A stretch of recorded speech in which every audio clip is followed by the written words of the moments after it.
ప్రైజులోడండి అందరికీ, క్రైస్తవ సమాజానికి. యావత్తు క్రైస్తవ సమాజం ఒకసారి గుర్తు చేసుకోవాలి.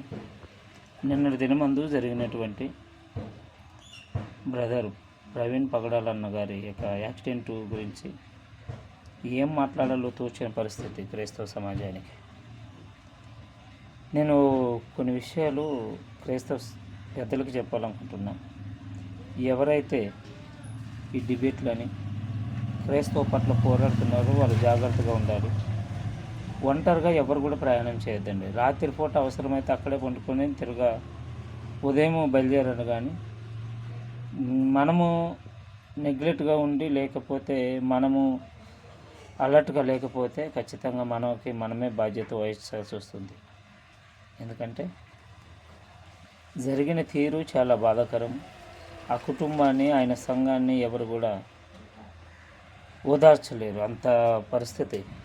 అది తెలిసిన తర్వాత అర్థం కాకపోవడం ఏంటంటే, ఆయన నడుపుతున్నటువంటి సాఫ్ట్వేర్ కంపెనీ నుండి ఆయన పెంచుకున్న పిల్లలు, పోషిస్తున్న అనాథ పిల్లలు, లేక ఆయన సంఘము ఏమైపోతుంది ఒకసారి ఆలోచన చేయండి. క్రైస్తవుడు ఒక సంఘ కాపురి అంటే మామూలు విషయం కాదు. అందులో ఆయన చాలా మేధావి, తెలివిగలవాడు. అన్ని విషయాల్లో ఇతర గ్రంథాలపైన, బైబిల్ పైన, ఇతర భాషలపైన చాలా పట్టుదలగా ఉన్నటువంటి వ్యక్తి. ఎక్కడెవరు డిబేట్ జరిగినా మధ్య వక్తగా ఆయన్ని పిలిచేవారు. చాలా మంచి ఆయన. ఎవరిని కూడా ఎప్పుడు కోపంతో మాట్లాడినట్లు కానీ, దూషించినట్లు కానీ ఎప్పుడు కూడా చూడలేదు, వినలేదు. నవ్వుతూ ప్రతి ఒక్కరికి సమాధానం చెప్తూ, ప్రతి ఒక్కరి యొక్క సమాధానానికి అర్థం చెప్తూ చాలా చక్కగా వివరించేవాడు. అందుని బట్టి క్రైస్తవులు కాదు, ఇతరులు కూడా ఆయనకి సపోర్ట్ చేసేవారు, ఎంకరేజ్ చేసేవారు ఉన్నారు. కానీ ఇదైతే జరిగినటువంటి ఘోరము మనము భర్తీ చేయలేము. ఎప్పుడు కూడా క్రైస్తవ యొక్క సంఘాలన్నీ కూడా ఏకం కావాల్సినటువంటి సమయం వచ్చింది. ఖచ్చితంగా పెద్ద పెద్ద సంఘాల వారు గుర్తు చేసుకోండి. మా దాకా రాదు కదా అని మీరు అనుకుంటున్నారు. ఎందరో పోరాడుతున్నారు, ఎందరో ఇబ్బందులు పడుతూ, ఎందరో మీ దాకా రాకుండా పనిచేస్తున్నారు. కాబట్టి మీరు సురక్షితంగా ఉన్నారు. ఇది గుర్తుపెట్టుకోవాలి. చిన్నవారేమి పెద్దవారేమి మీ డిమినాసిన్లు ఏమన్నా ఉన్నాయి, మీరు బోధించే విధానం ఏదైనా కానీ అన్నీ పక్కన పెట్టేసి ఖచ్చితంగా ప్రతి క్రైస్తవుడు కూడా ఏకం కావాలి. ఏకమై ప్రతి క్రైస్తవుడు కూడా గలమిపోవాలి. ఎందుకంటే ఆయన చావెనుకున్న కారణం ఏంటో మనకు తెలియాలి. పోలీసు యంత్రాంగాన్ని కూడా మేము రిక్వెస్ట్ చేస్తున్నాం ఏంటంటే ఖచ్చితంగా నిజాలు ఏంటో తెలియపరచండి. ఇకపైన మళ్ళీ ఇంకొకరు బలి కాకుండా ఇంకొక వ్యక్తి కూడా ఇలా జరగకున్నట్లు ఇప్పుడు కానీ నెగ్లెక్ట్ చేస్తే ఒక్కొక్కరిని వేరు వేసే పని కూడా చేయొచ్చు. ఎందుకంటే మనం చూస్తున్నాం రాష్ట్రంలో ఇప్పుడు ఉత్తరప్రదేశ్, మధ్యప్రదేశ్, లేకపోతే మణిపూర్లో కానీ క్రైస్తవుల పైన చాలా దాడులు జరుగుతున్నాయి. కానీ ఎవరు కూడా రాజకీయ ప్రయోజనాల గురించి వాళ్ళు ఎవరు కూడా ముందుకొచ్చి చెప్తలేరు. మణిపూర్లో మనం చూడండి, ఇంటర్నెట్ కట్ చేశారు. అక్కడ ఏం జరుగుతుందో ఎవరికి తెలియదు. ఆ పరిస్థితి ఎవరికి కూడా తెలియదు. చాలా ఘోరం. ఎందుకంటే మనకి ఏం జరుగుతుందో తెలియకపోతే లాభం ఏంటి? ఖచ్చితంగా ఈ 2 తెలుగు రాష్ట్రాలే కాదు, ఇండియా మొత్తం కూడా క్రైస్తవులందరూ కూడా ఏకం కాండి. మనం ఒకరిని తిట్టేది లేదు, ఒకరు మనల్ని తిట్టకూడదు. మనల్ని ప్రశ్నించినప్పుడు మనం సమాధానం చెప్పారు. ఇప్పుడు వీళ్ళందరూ కూడా అవునండి ఇతరులను కూడా అన్నారు కదా అంటే ఎందుకన్నారంటే వాళ్ళు తిరిగి దూషించారు. కరుణాకరు, లేకపోతే లలిత్ కుమారు, లేకపోతే ఆ డాక్టరు, ఈ రాధామనోహర్ దాసు, సెఫీ, ఇలాంటి వాళ్ళు బైబిల్ పైన బురద చల్లడం వల్ల, ఇలాంటి వాళ్ళు బైబిల్ని దూషించడం వల్ల ఒక ప్రత్యేక చర్యగా వాళ్ళకి సమాధానం చెప్పారు. కానీ ప్రత్యేకంగా అంతకుముందు ఏ క్రైస్తవుడు, ఏ పాస్టారు ఎవరు కూడా ఇతరులను దూషించినట్లు, ఇతర గ్రంథాలను దూషించినట్లు, ఇతర యొక్క మతాలను కానీ, ఇతర యొక్క పూజించే దేవతలను కానీ దూషించినట్లు మాట్లాడినట్లు చరిత్రలో లేదు. ఎందుకంటే ప్రతి ఒక్కరు కూడా బైబిల్ మీద పడి ఏడుస్తున్నారు. కానీ మీరు ఖచ్చితంగా హిందువులందరూ సహోదరులు గమనించండి. ఎందుకంటే ఎవడో ఒక్కడు చేసిన దాన్ని బట్టి మీరు ఆరాధిస్తున్న మీ గ్రంథాలపైన మాట్లాడాల్సి వస్తుంది. ఎవడు మాట్లాడుతున్నాడు, ఎవడు వ్యతిరేకంగా ఫస్ట్ వాడిని మీరే శిక్షించండి. ఆ తర్వాత ఎవరు మాట్లాడరు కదా. పెద్దలు కూడా మీరు గుర్తుపెట్టుకోవాలి. హిందూ పెద్దలు కూడా ఈ మత భేదాలు మన మధ్యన నేపి అన్నదమ్ములుగా ఉన్న అందరినీ చెదరగొట్టి ఏమి మెసేజ్ ఇస్తారు?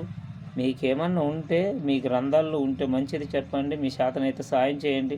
ఎన్నో చోట్ల రేపులు, మానభంగాలు, దొంగతనాలు జరుగుతాయి, వాటి గురించి మాట్లాడరు. ఎవడు మాట్లాడు వాటి గురించి? క్రైస్తవుల పైన మాత్రమే పడి ఏడుస్తారు. ఒకటి గుర్తుపెట్టుకోండి, అందరూ బాగుంటేనే ప్రపంచం బాగుంటుంది. రాజకీయ నాయకులు కూడా సమయం వచ్చినప్పుడు మాత్రమే కాదు, అన్ని విషయాల్లో మీరు జాగ్రత్తగా ఉండాలి. ఈరోజు ఖచ్చితంగా ఈ యొక్క ప్రవీణ్ అన్న యొక్క యాక్సిడెంట్కి మీరు ఖచ్చితంగా పోలీసు యంత్రాంగము సహాయం చేస్తారని, లేక ప్రభుత్వం కూడా సహకారం చేస్తుందని మేము నమ్ముచున్నాము.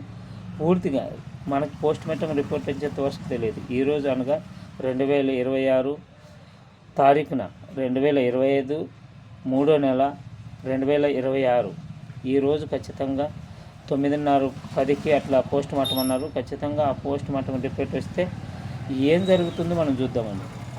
ఖచ్చితంగా ఆ పోస్ట్మార్టంలో మర్డర్ అనేస్తే ఖచ్చితంగా అందరూ ఐక్యత కలిగి అందరూ గలమెప్పాలి, అందరూ రోడ్డుపైకి రావాలి. ఏమో సోషల్ మీడియాలో ఫేమస్ కావడానికి, లేకపోతే ఎవరో మనల్ని మెచ్చుకోవడానికి కాదు. ఎవరన్నా కానీ ఖచ్చితంగా ఈరోజు ఆయనకు జరిగింది రేపు మనకు జరగదని గ్యారెంటీ ఉంది. ఈరోజు మనకు జరిగింది రేపు పెద్దవాళ్ళు మేము సేఫ్టీగా ఉన్నాం అనుకున్న వాళ్ళకి జరగదని గ్యారెంటీ ఉంది.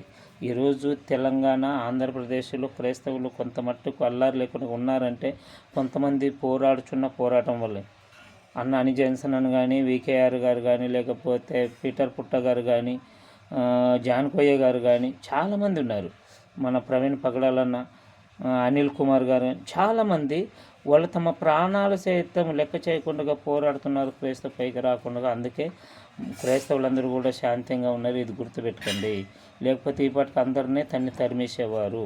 ఇది గుర్తుపెట్టుకోండి. ప్రతి ఒక్కరు కూడా, హిందువులు కూడా గుర్తుపెట్టుకోండి. మతోన్మాదాలు మీ మధ్యన ఉన్నప్పుడు వాళ్ళని ఖచ్చితంగా సరైన ప్రశ్న మీకు తెలియకుండా ఎవరైనా మాట్లాడింటే ఒకవేళ వాళ్ళని మాత్రమే మాట్లాడండి. ఒకవేళ మీ గ్రంథాలపైన ఎవరైనా మాట్లాడితే ఎందుకు మాట్లాడే వివరణ ఇచ్చుకోండి, లేకపోతే వివరణ అడగండి, లేదంటే చట్టపరమైన కేసులు పెట్టుకోండి. అంతేగాని మీరు ప్రాణాలు తీసేంత చట్టాన్ని చేతులు తీసుకోవడం మాత్రం మంచిది కాదు. ఖచ్చితంగా క్రైస్తవము ఒక మంచి గొప్ప క్రైస్తవ పాస్టర్ని, ఒక మంచి వ్యక్తిని కోల్పోయింది. ఆయన స్థానంలో ఇంకా అంత గొప్ప వాళ్ళు రావచ్చేమో దేవుడు తలుచుకుంటే. ఎందుకంటే ఇంకా ఇది ఫస్ట్ మర్డరేం కాదు, ఇంతకు మొదలు ఫస్ట్ యొక్క శతాబ్దంలోనే అందరినీ చంపేశారు, లేక చాలామంది చనిపోయారు, హతసాక్షులయ్యారు, అది వేరు. కానీ ఇప్పుడు జరుగుతున్న ఈ టెక్నాలజీ, ఈ యొక్క సమస్యలు ప్రకారంగా మనం చూసుకుంటే అన్నదమ్ములుగా ఉన్న మనము ఈ ఇండియా అనగా అన్ని కులాలు, అన్ని మతాలు, అన్ని భాషలు, అన్ని ప్రాంతాల వారు ఐక్యత కలిగి ఉండేది. రాజ్యాంగానికి ఖచ్చితంగా ప్రతి ఒక్కరు లోబడాలి. రాజ్యాంగం ఏం చెప్పింది?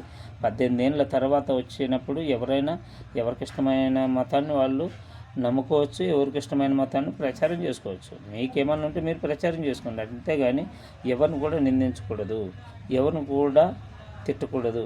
ఖచ్చితంగా ఎవరు తిట్టారో వాళ్ళపైన ఖచ్చితంగా కేసులు నమోదు చేయాలి. ఎవరు తిట్టారు, ఎవరైతే ఇప్పుడు క్రైస్తవుల పైన చంపుతాము లేక గుద్దుతాము అన్నారో ఖచ్చితంగా వాళ్ళపైన క్రైస్తవ సమాజం అంతా కూడా పట్టుదలగా ఉండాలి. మీ డినామినేషన్లు, మీ సేవ అన్నీ పక్కకు పెట్టండి.